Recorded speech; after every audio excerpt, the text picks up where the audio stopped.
Hello and welcome to the September edition of Bridge to India's policy and regulatory update on India's renewable power sector. We will look at orders issued by central as well as state government agencies. Ministry of Power proposes restrictions on net metering. The Ministry of Power proposed a set of rules to define rights of power consumers. One of the main proposals is to limit net metering benefits to rooftop solar power systems of up to 5 kW. Gross metering benefits will be applicable to larger systems. Strict timelines for completion of application process have also been proposed for installation of rooftop solar power systems. Central government rules usually serve as only guidelines for states. DISCOMs will continue to follow regulations passed by respective SCRCs, which will supersede any rules issued by the central government. However, the suggested 5 kW restriction provides encouragement to states to withdraw net metering benefit and is likely to severely impact growth of rooftop solar. The sector already faces resistance from DISCOMs, fearful of losing revenue. We also understand that there are increasing net metering approval delays across states. APTEL rules against Andhra Pradesh wind generators on curtailment. In a major setback for wind power developers in Andhra Pradesh, the Appellate Tribunal for Electricity declined a plea by wind power producers in Andhra Pradesh to reduce curtailment imposed by the state. The developers, led by Tata Power Renewable Energy, had sought to increase the limit of evacuation of wind power at Uravakonda substation from 70% to 79.5%. APTEL agreed with arguments presented by Andhra Pradesh SLDC that 70% limit was necessary for grid stability and security. The limit shall continue until evacuation capacity at the substation is increased.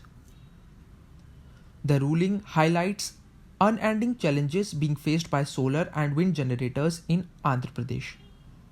Delayed payments and curtailment of power have severely affected investments made by developers in the state. The judgment could set a shocking precedent as it may encourage SLDCs and DISCOMs to curtail renewable power in the name of maintaining grid security. Priority sector lending limit to renewable energy doubled. The Reserve Bank of India doubled priority sector lending limit for renewable energy sector to 300 million rupees or $4 million. Loans under Kusum scheme will also be considered part of the priority sector lending. The renewable energy sector has been demanding complete waiver of the limit. We believe that the move has marginal benefit as banks seem unlikely to pass benefits in the form of low interest rates or higher borrowing amounts. MNRE clarifies on state subsidies for Kusum scheme. MNRE clarified that states are free to offer capital subsidy of more than 30% for projects under Kusum Component B, which covers installation of off-grid solar irrigation pumps, and Component C, which covers solarization of grid-connected irrigation pumps. MNRE will limit the central government subsidy to 30%. Haryana denies relief to captive solar power projects. Haryana Electricity Regulatory Commission directed Amplus Solar to sign a PPA with Haryana Power Purchase Centre for a 50 MW project which was initially planned as a captive power plant.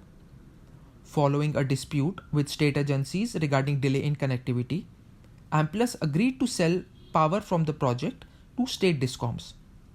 The Commission approved this proposal and will determine the tariff for this project separately. In another order, HERC asked State Transmission Company not to grant connectivity to a captive solar power project by Cleantech Solar. The Commission noted that the developer was in violation of the state solar policy regarding shareholding requirements for captive projects. The developer had also changed the shareholding of the proposed project before it was commissioned, again in violation of the state solar policy. Open access projects of 760 MW capacity have applied for connectivity under Haryana's solar policy. However, final approval for most of these projects is pending since September last year. Once considered a promising state for open access solar market, Haryana's recent actions have hit developer confidence. These actions highlight the increasing resistance to open access projects as discoms look to protect revenue sources, especially CNI consumers. Maharashtra Discom secures ruling against SECI over project execution delays. The Maharashtra Electricity Regulatory Commission ordered that it had jurisdiction to rule over delays in projects executed under tenders issued by SECI. The tenders in question were issued under SECI's VGF scheme in 2015 and 2016. MSEDCL has sought Rs 1.45 billion compensation from SECI for delay in execution of these projects. SECI has argued that MERC had no jurisdiction to hear or rule in the matter as it is a generating company owned by the central government. SECI argued that only the CERC had jurisdiction to hear matter of disputes between itself and state discoms. The ruling highlights the constant tussle between state and central government agencies over jurisdiction in the power sector. There have been several cases in the recent past where tariff determination of tendered renewable energy projects has been delayed due to confusion over jurisdiction. Uttarakhand and Tamil Nadu considered tariffs for Kusum projects.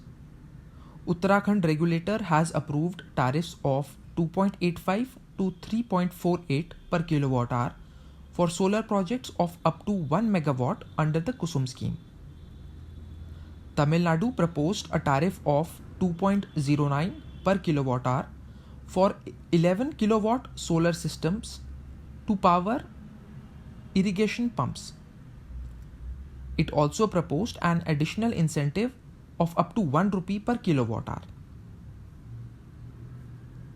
Punjab approves generic renewable energy tariffs. Punjab regulator has adopted CERC's regulation on determination of renewable energy tariffs. It also approved generic tariffs for financial year 2020-21 for small hydro, biomass, bagasse and biogas based power projects. Tariffs for solar, solar wind hybrid and storage projects will be determined on case-to-case basis.